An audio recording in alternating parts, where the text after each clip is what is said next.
আসসালামু আলাইকুম প্রিয় দর্শক, সবাইকে স্বাগত আমার নতুন আরেকটি ভিডিওতে। বন্ধুরা, আজকে আমি যে জায়গায় আছি এটা হচ্ছে একটা বিখ্যাত একটি জায়গা, তাহিরপুর থানার খুব সুন্দর একটি জায়গা। তাহিরপুর থানা প্রত্যন্ত অঞ্চলেরই একটি জায়গা, সেটা হচ্ছে জাদুকাটা নদী। জাদুকাটা নদী কিন্তু বর্তমানে খুবই বিখ্যাত, কারণ হচ্ছে এই জাদুকাটা নদী থেকে মানুষ প্রায় কোটি কোটি টাকা ইনকাম করতেছে।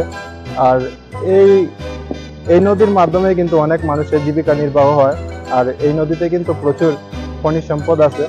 তো আজকে ভাবলাম, আজকে আমি বন্ধুদের মধ্যে এই নদী নিয়ে কিছুটা একটা ছোট্ট আকারে একটা ব্লগ তৈরি করি, যাতে আপনারা দেখতে পারেন। আপনারা অনেকেই আমার বন্ধু আছেন, দূর দূরান্ত থেকে দেখেন ভিডিওটা।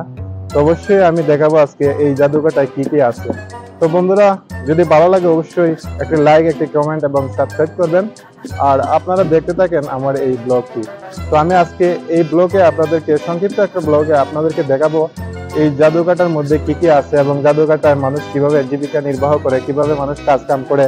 এবং এবং কি এই জাদুঘরটার পাশে কিন্তু খুব সুন্দর একটি পাহাড় আছে, যেটা হচ্ছে মেঘালয় রাজ্যে অবস্থিত, মেঘালয় পাহাড়। আর এখানে কিন্তু একটি খুব সুন্দর একটি ঝর্ণা আছে।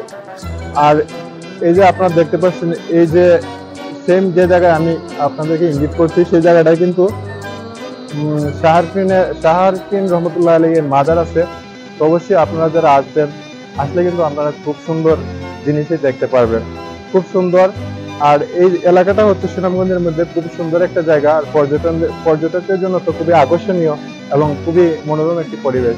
তো অবশ্যই যদি আপনাদের ভালো লাগে তাহলে অবশ্যই লাইক, কমেন্ট, শেয়ার এবং সাবস্ক্রাইব করুন। তো বন্ধুরা, চলুন আর বেশি কথা বলবো না, লেটস স্টার্ট।